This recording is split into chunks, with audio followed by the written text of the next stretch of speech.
دعائیں کریں گی،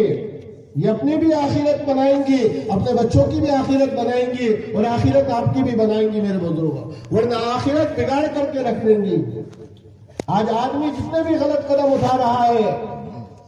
وہ میرے بزرگوں اور دوستوں کس کی وجہ سے؟ آپ سوچیں،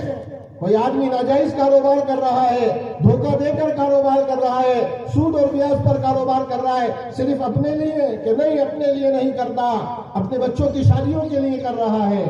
اپنی بیوی کی ضرورت پوری کرنے کے لیے کر رہا ہے، کیونکہ بیوی نے گھر سے چلتے وقت آرڈر دیا تھا، 1 مہینے پہلے آرڈر دیا تھا کہ آئندہ مہینے میں میرے بھائی کی شادی ہے، مجھے 20,000 روپے چاہیے۔ اب یہ روزانہ 200 300 500 کمانے والا یہ 20,000 کہاں سے لا کر دے گا؟ یہ کوشش کرے گا، محنت کرے گا، یہ قرضہ مانگے گا، اگر نہیں ملا تو پھر یہ مجبور ہو کر غلط قدم اٹھائے گا، یہ سود پر اٹھائے گا، یہ لون پر اٹھائے گا، یہ بیاج لے کر کے خود کی بھی آخرت برباد کرے گا، اپنے گھر کی بھی آخرت برباد کر دے گا۔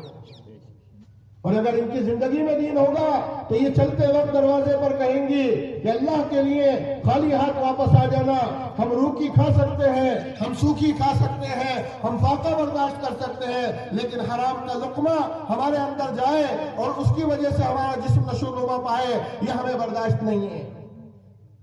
جب ان کی زندگیوں کے اندر دین آئے گا، اس لیے کہتے ہیں ان کو اللہ کے راستے میں لے کر نکلو، ان کے 3 دن لگواؤ، ان کے چلے لگواؤ، ان کے دو ماہ بیرون لگواؤ، ان کو ہفتے واری اجتماعی تعلیم میں جوڑو، ان کو حلقے میں تعلیم کے اندر روزانہ گھروں کے اندر لے کر کے بیٹھے،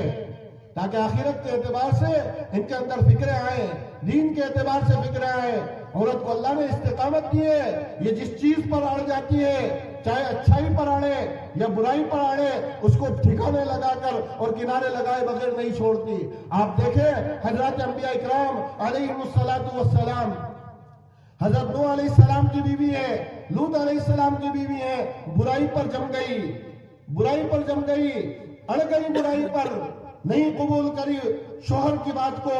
نہیں کلمہ پڑھا اور اللہ پر ایمان نہیں لائی، خود بھی اڑ گئی، بیٹے کو بھی برباد کروایا، خود بھی برباد ہو گئی اور ساری قوم کو برباد کر دیا، ساری قوم کو برباد کروا کر کے چھوڑا۔ اللہ نے قرآن میں ذکر کیا ہے، ضرب اللہ مثلا للذین کفروا امرأۃ نوح وامرأۃ لوط، اللہ مثال بیان کرتا ہے ان لوگوں کی جنہوں نے اللہ کا انکار کیا، ان میں امرأۃ نوح وامرأۃ لوط، نوح اور لوط علیہ السلام دونوں نبیوں کی بیویاں ہیں، نبی کی بیویاں ہیں، وقت کا نبی ہے، ہاں وقت کا نبی ہے، اور بات نبی کی نہیں مانی، برائی پر جمی رہی، اڑی رہی، تو بچے کی تربیت بھی ویسی کری، اور یہ بچہ حضرت نوح علیہ السلام کا بچہ ہے، باپ نبی ہے اور باپ دعوت دے رہا ہے، باپ عذاب سے بچانے کی فکر کر رہا ہے، اور باپ یوں کہہ رہا ہے یا بنی ارکب معنا ولا تکن مع الکافرین، اے میرے بیٹے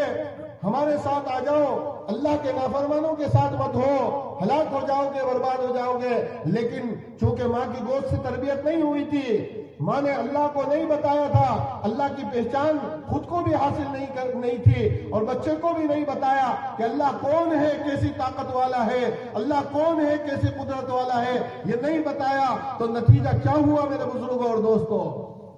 کہ باپ کو جواب دے رہا ہے، وقت کے نبی کے مقابل آ کر کہہ رہا ہے سآوی الی جبل یعصمنی من الماء، میں تو پہاڑ پر چڑھ جاؤں گا، پہاڑ کی بلندی پر چڑھ جاؤں گا، کہاں تک اللہ کا عذاب پہنچے گا اور کہاں تک پانی پہنچے گا، میں پہاڑ کی چوٹی پر چڑھ کر اللہ کے عذاب سے بچ جاؤں گا۔ باپ سمجھا رہے لا عاصم اليوم من امر اللہ الا من رحم، آج کوئی گنہگار اللہ کے عذاب سے نہیں بچ سکتا سوائے اس کے جس پر اللہ رحم کرے، لیکن نہیں مانی، خود بھی برباد ہوئی اور بچوں کو بھی برباد کر دیا اور پوری قوم کو برباد کروا کر چھوڑی۔ یہ عورت ہے جب برائی پر اڑتی ہے تو ہم کیا مولوی، کیا مفتی، کیا امام اور کیا تہجد گزار اور کیا میرے بزرگوں اور دوستوں ولی، جب یہ ارادہ کرتی ہے کسی کو برباد کرنے کا تو وقت کے نبی کا سر کٹوا کر بادشاہ کی خدمت میں پیش کر دیتی ہے۔